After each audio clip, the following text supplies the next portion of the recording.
Yo, what up? Got another book review. I'm officially back in the van. Stayed at my mom's for 2 months.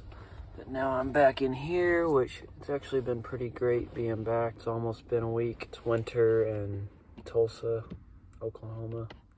It hasn't been too bad. The nights have been getting down to like 25 or 30 degrees, but nothing too terrible. The humidity is higher here than most places on the West Coast, so the cold feels colder because of the low elevation and the humidity, but it hasn't really been too bad. I got plenty of blankets and a sleeping bag and a little heater, and yeah, I've been enjoying my time back. Made some upgrades, improved my sink, got some reflectors to put over the windows at night, so I can finally use my LED lights without people being able to see in. And yeah, I just did some little improvements here and there, and they go a long way. Definitely making my life easier. But got my first book I finished a couple weeks ago of this year.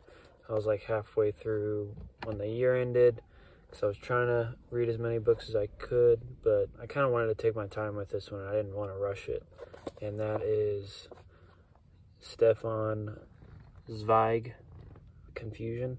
It's I just realized I've been saying his name wrong for like 2 years. I finally looked it up and wanted to get it right. I thought I've been saying Zweig, and then I heard Zweig, but now I looked it up and it's a SF sound, so it's Zweig. I would have never guessed, but I'm not too good at these things. It's a short read. It's only 150 pages, super short chapters. None of the chapters are named or numbered, so every few pages there's a pretty big gap, and then sometimes just a whole blank.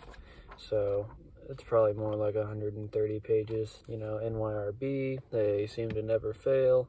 This is my second Zweig book. I read Chest Story 2 years ago in 2020 during the pandemic, and it completely caught me off guard. It took a crazy turn in the middle, and it was way better than I expected. I got a video on that where I kind of talk more about his life and stuff, but he's an Austrian writer, super well known in the early 1900s. At that time, he was like the most popular translated author, I believe. I definitely want to read more of his books. He has a book called World of Yesterday that inspired a lot of Wes Anderson, and that's kind of how I first heard about him. Just with new authors, I kind of like getting their shorter works and like seeing if I like them or not. And Chest Story was only like 80 or 90 pages, I think. It was more of a novella, but this one's longer. I'd never heard of it. I came across it. It was only like a few bucks, and it was pretty much in brand new condition, and I just had to get it. And it's definitely like right up my alley.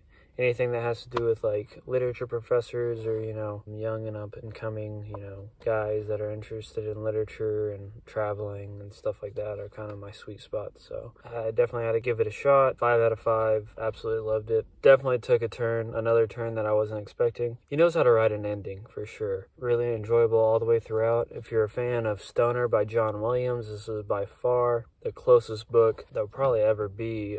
I mean, definitely what I've read, but I kind of doubt that there's a book closer to this, but it's more of like the student's point of view instead of the professor's. It's about this young man who is pretty well off. He goes to college. He doesn't do well the first semester. He just kind of like, it's a big college, and he just kind of blows it off, fails all of his classes, and then he ends up going to this smaller sort of like community college, and comes across this literature professor in the middle of this speech or lecture, and is just in like a fervor, and he just like, he gets so like encompassed in this man's lecture that he just gets entrapped and just has to like know this professor and get to know him. And so he ends up talking to him, and eventually like the room he rents is like in the same house, and they really hit it off and they become really close, and both his love for literature kind of grows as well as this relationship with the professor, and it just kind of keeps building from that. And then he starts getting insight on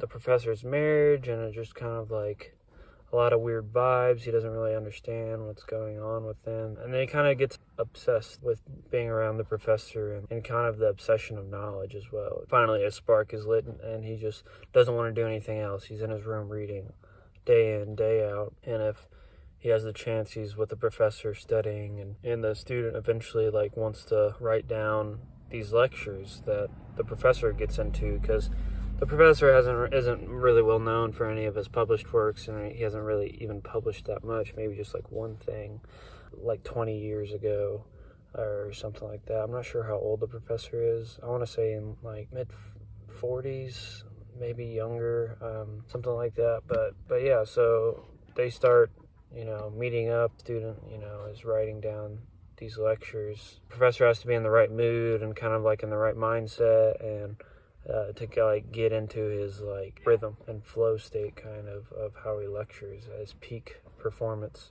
lecturing. It just grows from there, and it was great. 5 out of 5, no problems with it. Anybody that's interested in Zweig at all, this would be a great introduction to him. And anybody that loves Stoner by John Williams, definitely check this out. I feel like Stoner and Confusion really pair well together. Thanks for sticking with me, and see you next time.